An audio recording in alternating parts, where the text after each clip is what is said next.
خواتین کے حقوق کی علامت سمجھی جانے والی مہسا امینی کی موت کو آج 1 سال مکمل ہو گیا ہے۔ گزشتہ سال ستمبر میں 22 سالہ ایرانی کرد خاتون مہسا امینی کو ایران کی اخلاقیات کے نفاذ کی پولیس نے حجاب کی پابندی نہ کرنے پر حراست میں لیا تھا۔ بعد میں وہ پولیس کی حراست میں ہی انتقال کر گئیں۔ مہسا امینی کی موت کی خبریں سوشل میڈیا پر گردش کرنے لگیں، جو ایران میں شدید احتجاجی مظاہروں کا سبب بنی۔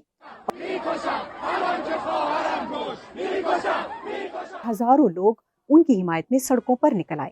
کئی مقامات پر یہ مظاہرے پرتشدد رخ اختیار کر گئے۔ مہسا امینی کی ہلاکت کے بعد ایران میں ہونے والے مظاہرے 1979 کے اسلامی انقلاب کے بعد سے بدترین سیاسی بحران میں بدل گئے۔ بڑے شہروں میں سیکیورٹی فورسز اور مظاہرین کے درمیان جھڑپیں ہوئیں۔ ایران میں سیکیورٹی فورسز نے میسنجنگ ایپس تک رسائی کو محدود کر دیا اور مظاہرین کو روکنے کے لیے آنسو گیس کے ساتھ ساتھ اسلحے کا استعمال بھی کیا گیا۔ اس کے بعد یہ احتجاجی مظاہرے دنیا بھر میں پھیل گئے۔